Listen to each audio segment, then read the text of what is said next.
Kasus korupsi lainnya, Saudara, Kejaksaan Agung akan menghadirkan Menteri Pemuda dan Olahraga Dito Aryo Tejo sebagai saksi di sidang kasus korupsi BTS 4G Kominfo. Kejaksaan Agung tengah memeriksa sejumlah saksi dan mencari bukti terkait aliran dana 27 miliar rupiah yang disebutkan terdakwa Irwan Hermawan diberikan kepada Menpora Dito Aryo Tejo. Bukti ini nantinya akan dihadirkan ke persidangan dugaan korupsi proyek BTS. Selain pembuktian aliran dana 27 miliar, Kejagung juga akan menghadirkan Menpora Dito ke persidangan untuk dimintai keterangan sebagai saksi dugaan korupsi proyek BTS. Pak Dito itu pasti kami juga hadirkan di persidangan. Nanti rekan-rekan juga monitor keterangannya di persidangan. Karena itu kepentingan saksi juga penting buat kepentingan pembuktian di persidangan bagi penuntut umum. Terkait dengan beliau, ya kita lihat dinamikanya. Ya, hari ini juga kami sedang memeriksa sejumlah saksi yang kami nilai ada urgensi dengan pembuktian terkait dengan uang 27 miliar telah kami sita dan nanti akan kita jadikan barang bukti di persidangan di kasus Windy. Ya, tunggu saja hasilnya.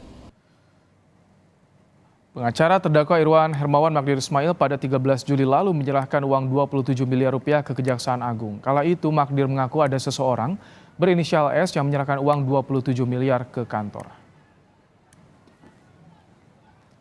Bagaimana perkembangan pemeriksaan dugaan aliran dana 27 miliar rupiah proyek BTS yang diduga ke Menpora Dito Aryo Tejo? Sudah ada Kepala Pusat Penerangan Hukum Kejaksaan Agung Ketut Sumedana. Selamat petang, Pak Kapus Penkum.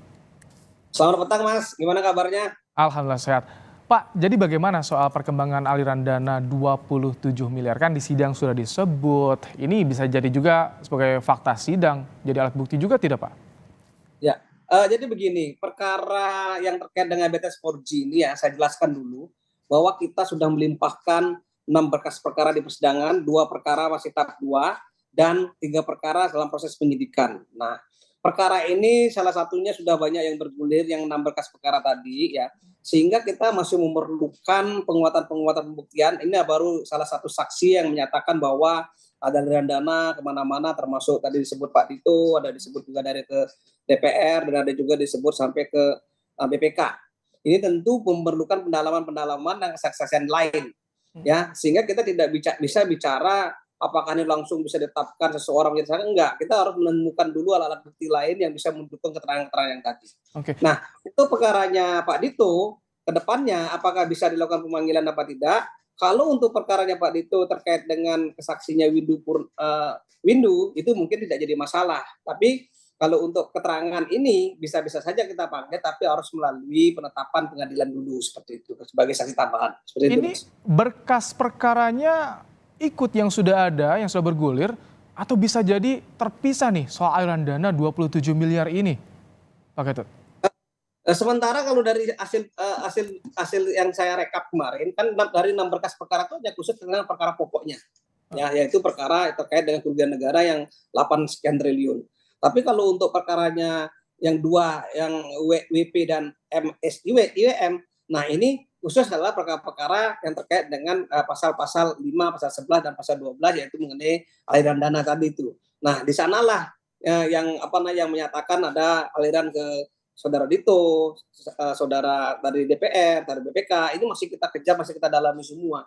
Ya, mudah-mudahan ini akan berkembang terus. Kita akan mengembangkan terus perkara ini, seperti itu. Ini kan Menpora Dito akan dihadirkan di persidangan. Ini untuk konfrontasi artinya, Pak Ketut, apakah nanti akan dipanggil lagi, diperiksa ke Kejagung untuk mendalami juga soal ini?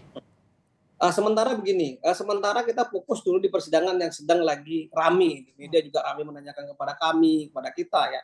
Tentunya kami tidak mau melepas apa istilahnya bola liar di luar, sehingga kami mau tidak mau tim penuntut umum yang ada di persidangan ini kita meminta agar segera dilakukan klarifikasi untuk pemanggilan di sidang biar tidak bias perkara ini. Sementara di penyidikan kita juga masih tetap berjalan.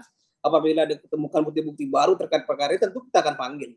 Ya, dari keterangan sidang pun kita jadikan acuan untuk kita pelajari, untuk kita telah dan kita nilai ke depannya apakah memerlukan untuk dipanggil orang-orang yang disebut persidangan seperti itu. Kita akan tuntaskan semua sesuai dengan harapan-harapan masyarakat dan media. Jadi sama seperti yang dibilang Pak Kutandi, kalau saat ini penyidik masih mendalami untuk mencari lagi soal bukti aliran dana yang diduga ke Kemenpora ini. Ini akan juga menjadi penguat nanti di persidangan sebagai bagian dari fakta persidangan nanti, Pak Ketut.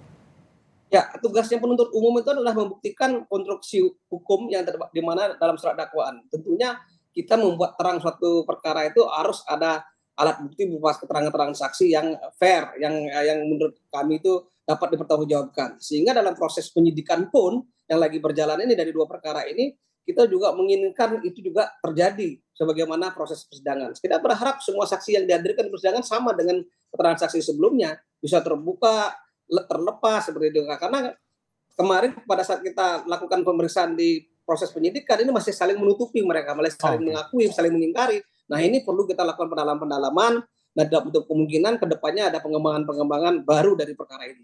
Baik, terima kasih Pak Ketut Sumedana, Kapus Penkum Kejaksaan Agung telah menyampaikan bagaimana perkembangan terkini soal dugaan aliran dana 27 miliar di kasus BTS 4G. Terima kasih Pak Ketut. Terima kasih, Mas. Salam sehat.